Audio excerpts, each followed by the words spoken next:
कल 5 राज्यों के चुनाव में से 2 राज्यों में प्रथम चरण का मतदान समाप्त हुआ है। सबसे पहले तो मैं भारतीय जनता पार्टी की ओर से, हमारे अध्यक्ष श्रीमान नड्डा जी की ओर से, देश के प्रधानमंत्री जी श्रीमान नरेंद्र मोदी जी की ओर से दोनों राज्यों की प्रथम चरण में मतदान जो हुआ है, इसलिए दोनों राज्यों की जनता का हृदय से धन्यवाद करना चाहता हूं कि भारतीय जनता पार्टी के तरफ में भारी मात्रा में मतदान कर उन्होंने इस चुनाव में हमारे लिए शुभ संकेत दिए हैं। पश्चिम बंगाल में 84% से ज्यादा मतदान और आसाम में 79% से ज्यादा मतदान, ये मतदाताओं का भारी उत्साह बताता है। ये दोनों राज्य, आसाम कुछ सालों पहले और बंगाल इस चुनाव के पहले हर चुनाव में चुनावी हिंसा के लिए जाने माने वाले राज्य हैं। दोनों जगह मतदान शांतिपूर्ण हुआ है। एक भी व्यक्ति की जान कहीं पर नहीं गई है। मैं मानता हूं ये लोकतंत्र में आने वाले दिनों के लिए दोनों राज्यों के लिए शुभ संकेत है। मित्रों, दोनों राज्यों के कार्यकर्ता, हमारे जो फील्ड में बूथ तक के पार्टी के प्रचार करने वाले प्रमुख लोग हैं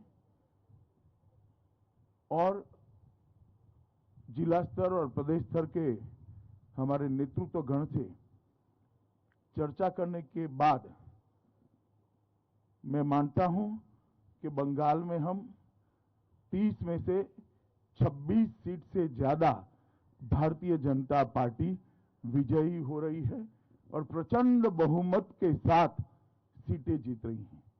हमारी सीटें भी बड़ी मात्रा में बढ़ रही है और सीटों पर जीत का अंतर भी, मार्जिन भी बहुत बड़ी मात्रा में बढ़ रहा है। जहां तक आसाम का सवाल है, 47 में से 37 सीटों से ज्यादा, 37 सीटों से ज्यादा भारतीय जनता पार्टी विजय प्राप्त करेगी। इसके साफ संकेत भारतीय जनता पार्टी की चुनावी मशीनरी से हमें मिले हैं और मैं मानता हूं कि दोनों राज्यों ने एक सकारात्मक मतदान किया है। असम के अंदर आतंकवाद मुक्त असम, आंदोलन मुक्त असम, विकास के रास्ते पर चल पड़ा हुआ असम, रोजगारी के रास्ते पर चल पड़ा हुआ असम, इसके पक्ष में साफ मैंडेट दिखाई पड़ता है। और असम के अंदर इसके साथ साथ बाढ़ मुक्त असम के भारतीय जनता पार्टी के वादे को भी बहुत बड़ा समर्थन मिला है। प्रधानमंत्री मोदी जी के नेतृत्व में असम के अंदर जो विकास हुआ है, वहां की हमारी सरकार, हमारे मुख्यमंत्री श्री सर्बानंद सोनोवाल और हेमंत विश्व शर्मा की जोड़ी ने जिस प्रकार से अभूतपूर्व विकास असम के अंदर किया है, इसको बड़ा जन समर्थन मिलता हुआ दिखाई पड़ता है। डबल इंजन सरकार का कंसेप्ट असम की जनता को भारतीय जनता पार्टी के आचरण से समझ में आया है और ब्रह्मपुत्र नदी पर 6 से ज्यादा ब्रिज बनना, इसकी शुरुआत होना, 20,000 किलोमीटर से बड़ा रोडों का जाला बुन लेना, काजीरंगा के जंगलों की जमीन घुसपैठियों से मुक्त कराना, श्रीमंत शंकरदेव और माधवदेव के सत्र की जमीन को घुसपैठियों से मुक्त कराना, ढेर सारे विकास के काम जिसका एक सकारात्मक झुकाव भारतीय जनता पार्टी के प्रति स्पष्ट नजर आता है और हमारे गठबंधन की 37 सीटें से कम नहीं होगी, इसका मुझे पूरा विश्वास है। दूसरी ओर बंगाल के अंदर बंगाल के अंदर जिस प्रकार का तुष्टीकरण का माहौल था, जिस प्रकार से बेरोक टोक घुसपैठियों का घुसना चालू रहा, जिस प्रकार से पूरा बंगाल जन कल्याण के पैसे सरकारी मशीनरी और सत्ताधारी पार्टी मिलकर हड़प करते रहे, भ्रष्टाचार की भेंट चढ़ गए, जिस प्रकार से अम्फान का रिलीफ रिहेबिलिटेशन हो या कोरोना के खिलाफ लड़ाई हो, जिस प्रकार से अव्यवस्था और अफरा तफरी देखी गई और औद्योगिक विकास, महिला सुरक्षा, ये सब में घोर निराशा और हताशा बंगाल की जनता को प्राप्त हुई है।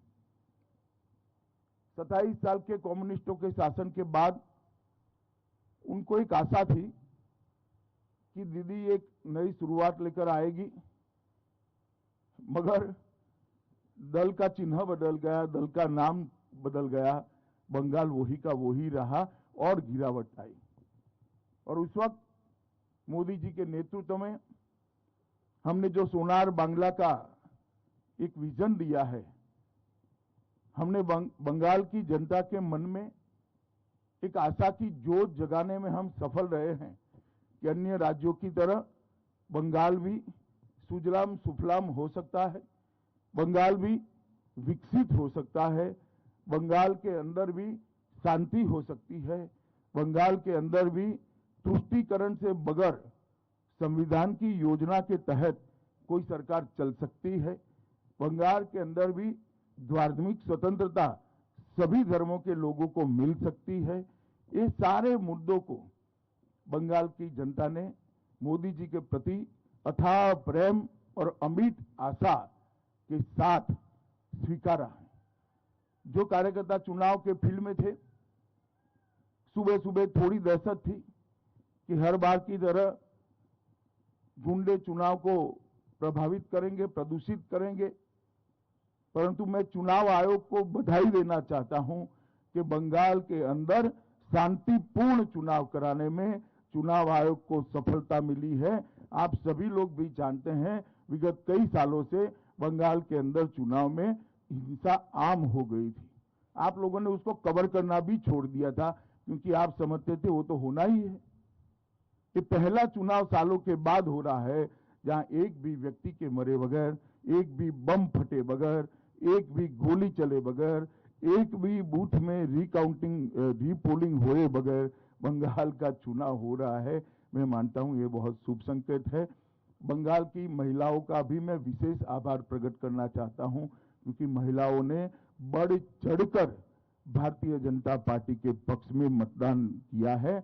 और मैं मानता हूं कि प्रथम चरण में 26 सीटों से जो शुरुआत हुई है, हमारे लक्ष्य 2 को सिद्ध करने सीटों के साथ बंगाल में सरकार बनाएगी, इसका मुझे विश्वास है। भाजपा के सभी कार्यकर्ताओं का विश्वास है। आसाम में भी अभी जो सीटें हैं, इससे ज्यादा सीटों के साथ हम पूर्ण बहुमत की भारतीय जनता पार्टी की सरकार बनाएंगे। आप लोगों का बहुत बहुत धन्यवाद। अब पूछ सकते हैं आप।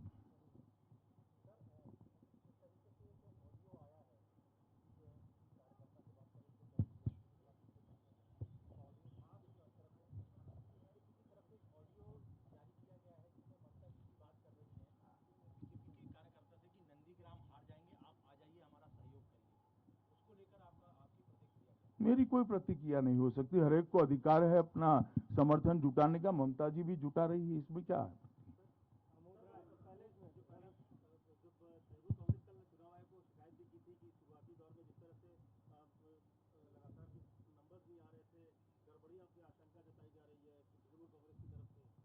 नहीं, मगर क्या गड़बड़ी? तृणमूल कांग्रेस के एक भी पोलिंग एजेंट ने कोई फरियाद नहीं करी है। गड़बड़ी तो पोलिंग बूथ के अंदर होती है। गड़बड़ी नहीं हुई वो उनकी कंप्लेन है, मगर वो अच्छे से बोल नहीं पाते हैं, कि बोलने में थोड़ा संकोच होता है कि इस बार हम गड़बड़ी नहीं कर पाए हैं, यही कंप्लेन है उनका।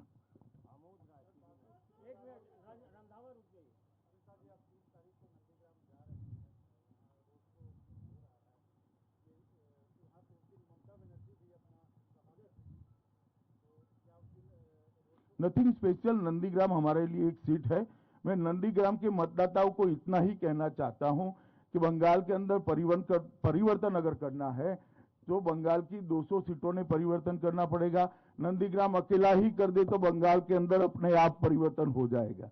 तो मेरी बंगाल के नंदीग्राम कॉन्स्टिट्यूएंसी के मतदाताओं को अपील है कि परिवर्तन तो आपके ही हाथ में है, आप अकेले ही कर दीजिए, परिवर्तन हो जाएगा। विकास भदौरिया जी अमित भाई, अभी तो पहले चरण का मतदान हुआ है, ऐसे कौन से संकेत हैं जिनके आधार पर आप ये एनालिसिस कर सकते हैं कि ये जो 84% मतदान आपके पक्ष में हुआ है, और दूसरा यही मोमेंटम आगे भी 7 चरणों में बरकरार रहेगा? देखिए विकास जी, ये मैं तो चुनाव के पहले से कर रहा हूं कि 200 सीटें आएगी। आप लोग कई बार मेरी बात मानते नहीं है, मगर मैं बताता हूं 200 से ज्यादा सीटें आएगी, क्योंकि जब हम प्रचार में जाते हैं, जब संगठन के काम करने के लिए जाते हैं, बंगाल की जनता के जो उद्गार होते हैं, बंगाल की जनता की जो भावनाएं होती है, इनकी संवेदनाएं होती है, वो हमें स्पर्श करती हैं। और इससे मालूम पड़ता है कि बंगाल की जनता त्रस्त है। सभी वादे मां माटी मानुष के खोखले साबित हुए हैं और बंगाल के अंदर संपूर्ण परिवर्तन होने जा रहा है। Megha Prasad, Times Now. Sir Amit sir, आप कल अहमदाबाद में थे, कुछ ऐसी रिपोर्ट्स आ रही हैं कि शरद पवार जी और प्रफुल्ल पटेल जी दोनों चलिए, सब चीजें सार्वजनिक नहीं होती है। नवजोत रंधावा, रविंद्र सिंह, जी न्यूज। आरोप भी लगाते रही है कि टीएमसी बीजेपी कार्यकर्ताओं की हत्या करते रहे, हिंसा काफी हुई और आप कई कार्यकर्ताओं से मुलाकात भी की उनके परिवार से। अब बीजेपी के ही जो शामिल हो गए हैं उनसे ममता बनर्जी खुद फोन कर रही हैं कि हमें समर्थन करो। एक तरफ हिंसा और दूसरी तरफ इस तरह की अपील। आपको लग रहा है कि जमीन खिसकने का डर है या फिर वो अपने लोगों को वापस लेना चाहती है? जमीन खिसकने के लिए टेलीफोन कॉल का परिचायक होना जरूरी नहीं है। जमीन खिसक चुकी है, जमीन जनता ने खिसकाई है। और फिर से एक बार मैं कहता हूं, 200 से ज्यादा सीटों के साथ भारतीय जनता पार्टी की वहां सरकार बनने जा रही है। विनीत, टीवी 18। सर, जिस तरह से पीएम बंगाल गए थे, ममता बनर्जी का कहना है कि वहां जाकर के वो प्रचार कर रहे हैं। जब बांग्लादेश के एक एक्टर ममता बनर्जी के पक्ष में प्रचार कर रहे थे तो बीजेपी ने सवाल खड़े किए थे। अब पीएम के दौरे पर ममता बनर्जी सवाल खड़े भाई वो तो खड़े करे, आप काहे को कर रहे हैं? कल पीएम ने कोई बात करी है वहां पर प्रचार की? कोई बात नहीं करी। प्रधानमंत्री का दौरा है 2 देशों के संबंध मजबूत करने के लिए, 2 देशों के सांस्कृतिक संबंधों को रिवाइव करने के लिए। वहां पर उन्होंने ना चुनाव की बात करी है, ना ममता दीदी को कुछ कहा है, ना भाजपा के लिए कुछ कहा है। नंदिता, प्रतिदिन।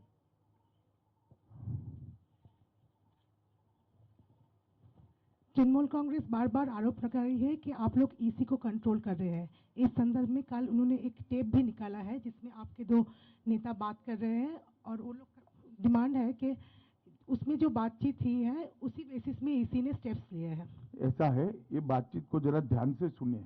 मुझे लगता है आपको ममता जी का आरोप ब्रह्म वाक्य लगता है, ध्यान से सुना नहीं है। इसमें हमारे 2 नेता बात कर रहे हैं, इतनी जगह पे हमने ट्रांसफर के लिए डिमांड करनी पड़ी। ये डिमांड तो हमने राइटिंग में रखी है, इसमें टैप की जरूरत नहीं है। ब्लैक एंड व्हाइट में लिख कर दिया है। एक नेता दूर थे, दूसरे नेता हेडक्वार्टर पे थे, वो फीडबैक दे रहे हैं कि ये कॉन्स्टिट्यूएंसी के लिए भी कंप्लेन करो, इनके भी ट्रांसफर के लिए कहो। तो इसमें क्या कोई गोपनीय बात है ही नहीं। सवाल इसमें से होता है फोन किसने टैप किया, जो आप नहीं उठाते हो और शायद अब भी नहीं उठाएंगी नंदिता जी आप, कि फोन किसने टैप किया वो सार्वजनिक करो जरा। किस प्रकार से चुनाव चल रहा है, ये क्या लोकतांत्रिक व्यवस्था है फोन टैप करना विपक्ष के लोगों का?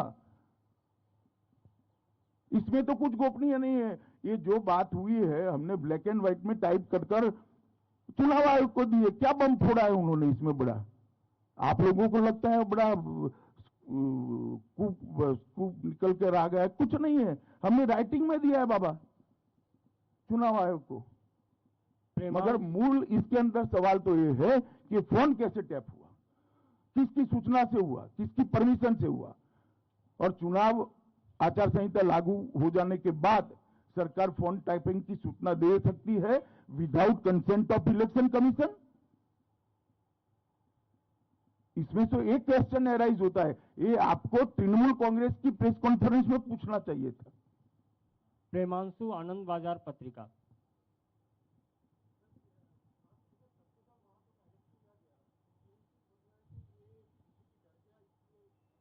वहां चुनाव समाप्त हो चुका है, आपको इंफॉर्मेशन नहीं है।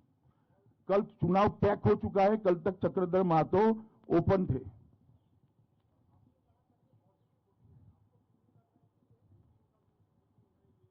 देखिए, एंटी इनकम्बेंसी तभी एनकेस होती है कि किसी और से आशाबंदी हो, और मैं मानता हूं भाजपा से आशाबंदी है, इसलिए मैं उसको सकारात्मक मतदान भारतीय जनता पार्टी के पक्ष में मानता हूं। प्रधानमंत्री जी पर विश्वास है, भारतीय जनता पार्टी की सभी सरकारों के आचरण पर विश्वास है बंगाल की जनता। जी जरा माइक ले लीजिए। सर, जिन जगहों पर अभी चुनाव होना बाकी है वहां पंचायत चुनाव और लोकसभा चुनाव में देखा गया था कि हिंसा हुई थी, तो क्या लग रहा है इस बार पूरी तरह से बंगाल में हिंसा की खबरें सामने नहीं आएंगी? पहली बार ऐसा चुनाव होने जा रहा है पश्चिम बंगाल में। मैं तो आशा करता हूं नहीं आएगी और नहीं आना चाहिए। अगला sir, I am asking about Kerala. Kerala की सरकार ने अब ये जुडिशियल इंक्वायरी लॉन्च किया है सेंट्रल एजेंसी के खिलाफ। इसके अलावा वो क्या कर सकते हैं फेस सेविंग के लिए? गोल्ड स्कैम में उनके प्रिंसिपल सेक्रेटरी पकड़े जाने के बाद उनके पास और कोई चारा ही नहीं है। तो बहुत नेचुरल रिएक्शन है, मुझे इसमें आश्चर्य नहीं हो रहा है। ये फेस सेविंग की कोड़ी एक्सरसाइज है। नीलू रंजन दैनिक जागरण।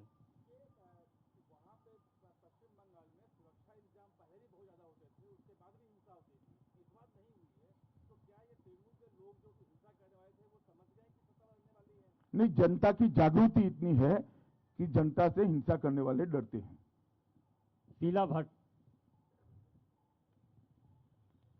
बोलिए। Sheila Bhatt from Dainik Bhaskar online.